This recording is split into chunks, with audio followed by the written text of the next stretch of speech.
I'm sure you'll agree that there's little else quite as satisfying as the unexpected return of a departed or injured wrestler. Unpredictability is something that we fans often complain that the current product is lacking, and when done right, a return can easily be the most exciting part of a show. Speaking of which, I'm Adam Pacitti from WhatCulture.com, and this is the 10 most shocking wrestling returns. Number 10. Hulk Hogan at WrestleMania 21. When the Hulkster left the WWE in 2003, nobody seemed too bothered. Fans hadn't been impressed with the lackluster NWO reboot, and they were even less impressed when Hogan donned his Mr. America mask, mainly because it was f***ing awful. After his departure, he went to face Masahiro Chono at New Japan Pro Wrestling's Ultimate Crush 2, and even teased a TNA debut when Jeff Jarrett kayfabe attacked him at a press conference. Ultimately, the TNA appearance never happened because of Hogan's recurring knee and hip problems. Insert joke about Hulk Hogan being old here. Cut to 2 years later at WrestleMania 21, and the incredibly politically incorrect Eugene is locked in a camel clutch courtesy of the somehow even more politically incorrect Muhammad Hassan, when all of a sudden Real American starts playing and Hulk makes his way down the ramp. Big boot, atomic leg drop, and 400,000, well, 21,000 Hulkamaniacs are going wild. Number 9. Edge at the Royal Rumble 2010. In July 2009,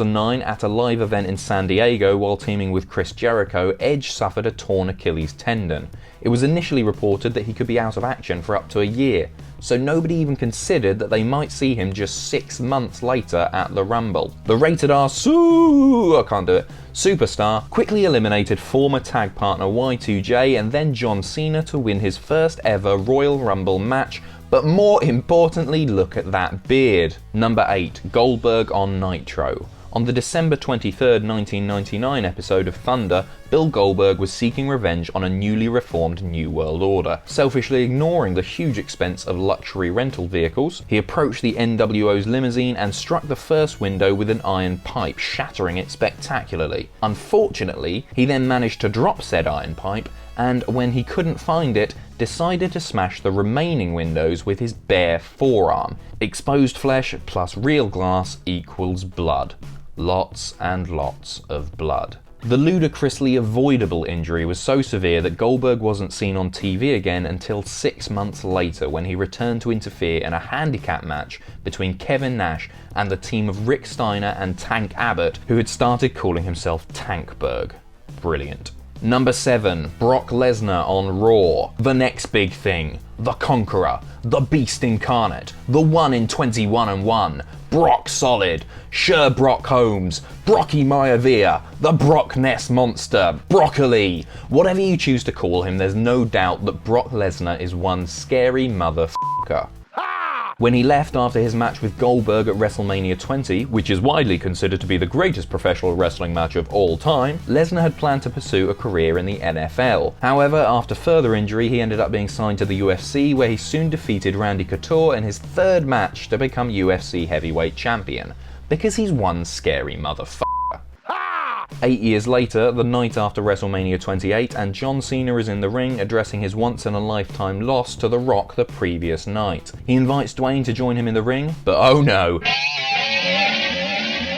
Here comes the pain. The crowd went mental as Lesnar approached the ring and hit Big Match John with a devastating F5. Admittedly, Lesnar's return to professional wrestling had been rumoured for some time, but seeing him come back to take out the company's top guy was still pretty damn shocking. He's one scary motherfucker.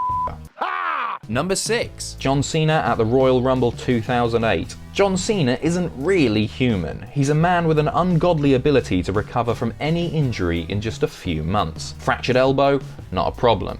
Herniated disc? No big deal. Mauled by a bear? Back in time for SmackDown. After he tore his pectoral muscle in a match with Randy Orton, doctors told Cena that he would be out for 7 months to a year, but they didn't quite realise who they were talking to. John Cena returned less than 4 months later at the Royal Rumble, which he won.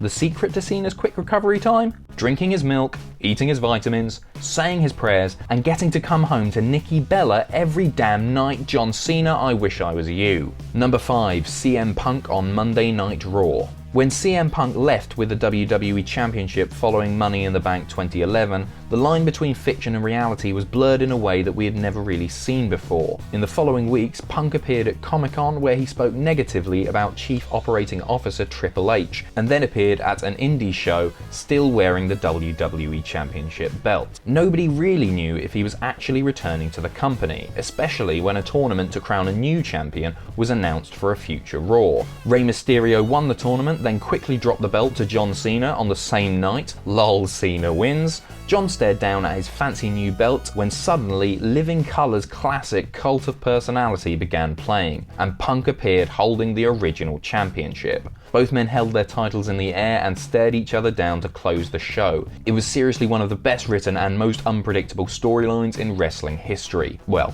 until this guy came along. Number 4. Stone Cold Steve Austin at Backlash 2000. In 1999, Austin needed to undergo neck surgery due to the damage caused by his match 2 years previously with Owen Hart. So to write Stone Cold off of TV, at no mercy, a mystery attacker plowed down a defenseless Austin with their cast. 6 months later, when Triple H defended his WWF Championship against The Rock at Backlash, and with the referee knocked out, the People's Champ was about to lose the match. Or was he?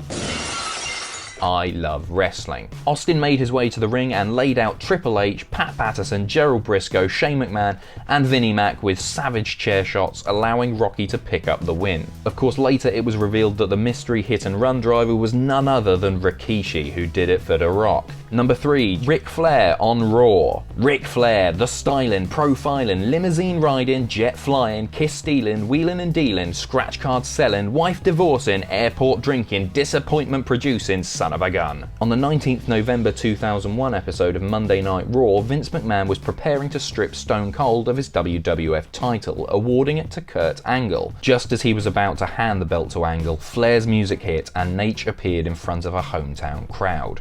Flair went on to tell Vince that Shane and Stephanie had in fact sold their shares of WWF to a consortium prior to them purchasing WCW. To the chairman's disbelief, Flair revealed that the consortium was in fact Flair himself, making him and Vince co-owners of the World Wrestling Federation.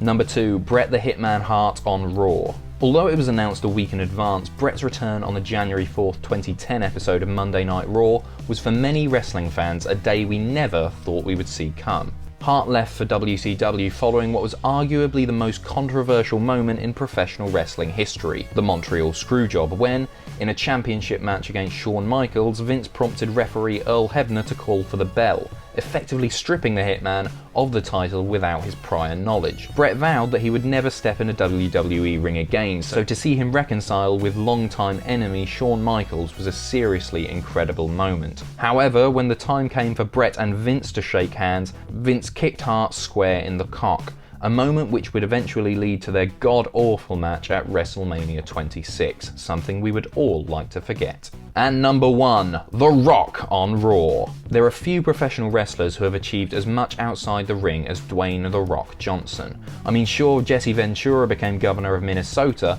but The Rock starred in The Tooth Fairy. Many doubted if we would ever see him return to the square's circle. When it was confirmed that a WrestleMania guest host was to be announced on a following episode of Monday Night Raw, the rumor mill went into overdrive.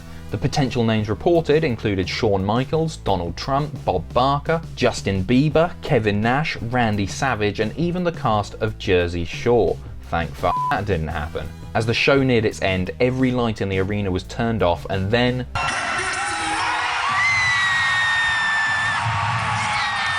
Rocky walked down the ramp to what was quite possibly the biggest pop of the past decade, and without missing a beat, cut an incredible promo. It was like he'd never left. So that's our list. What do you think? Do you agree? Do you disagree? Make sure to leave a comment below, like, share and subscribe to WhatCulture Wrestling, and you can follow me on Twitter here. I've missed you guys.